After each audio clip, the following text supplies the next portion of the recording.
اخلاص اور قبولیت، تحریر حفصہ فیاض۔ یہ 15واں روزہ تھا۔ شہیر بیڈ پہ بیٹھا صفحات پر تیزی سے کچھ لکھ رہا تھا۔ اتنے میں بسمہ پاس آئی اور پوچھنے لگی، بھائی آپ کیا لکھ رہے ہیں؟ لسٹ بنا رہا ہوں، اس نے سرسری جواب دیا۔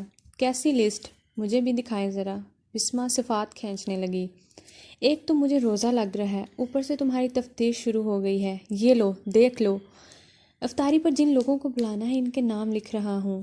بھائی روزے کا احسان جتائیں تو وہ مکروہ ہو جاتا ہے۔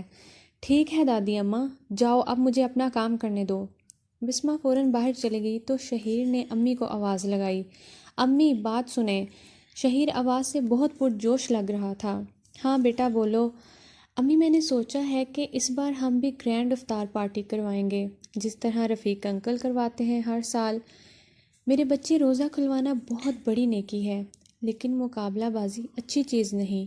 ہمیں چادر دیکھ کر پاؤں پھیلانے چاہیے۔ ہم ان کی طرح اتنے مالدار تو نہیں کہ 8 پکوانوں سے دسترخوان سجا سکیں۔ اللہ تعالیٰ تو ہماری نیت اور اخلاص کو دیکھتے ہیں، وہ یہ نہیں دیکھتے کہ ہم کتنا پیسہ بہایا۔ امی آپ ہر بار ایسے ہی کرتی ہیں، کبھی تو میری بات مان لیا کریں، اور پیسوں کی آپ فکر نہ کریں، میں اپنے دوست سے ادھار لے لوں گا، بعد میں ان کو واپس کر دوں گا۔ ٹھیک ہے بیٹا، جیسے تمہاری مرضی، میں مزید کیا کہہ سکتی ہوں۔ اچھا اب میں چلتا ہوں، آج میں رفیق انکل کی طرف افطار کروں گا۔ رفیق انکل 30 سال سے کینیڈا میں مقیم تھے۔ وہ ہر سال رمضان میں افطار کروانے کے لیے خصوصاً پاکستان آتے تھے۔ شہیر ان سے بہت انسپائرڈ تھا، کیونکہ وہ اللہ کے راستے میں بہت خرچ کرتے تھے، چیریٹی بھی کرتے تھے، اور ہر سال افطار کا بھی اہتمام کرواتے۔ شہیر جب انکل رفیق کی حویلی میں داخل ہونے لگا تو اس نے دیکھا کہ ان کا چوکیدار کسی بوڑھے آدمی کے ساتھ بحث و تکرار کر رہا تھا۔ وہ بزرگ شخص بار بار چوکیدار کی منت کر رہا تھا، مگر وہ مسلسل نفی میں سر ہلا رہا تھا۔ جب بزرگ کا اصرار بڑھا تو چوکیدار اپنے مالک کو بلا لایا۔ رفیق انکل سارا معاملہ سن کر آگ بگولا ہو گئے۔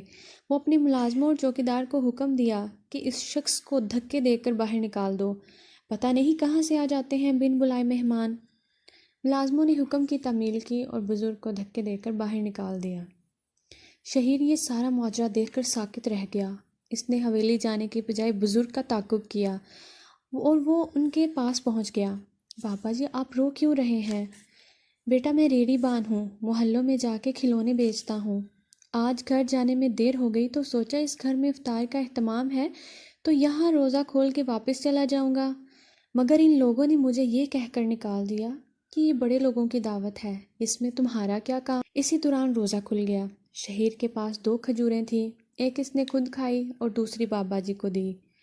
بابا جی نے کھجور سے افطار کیا، شہیر کو بہت دعائیں دی اور چل دیے۔ آج اس سے بہت سکون ملا تھا۔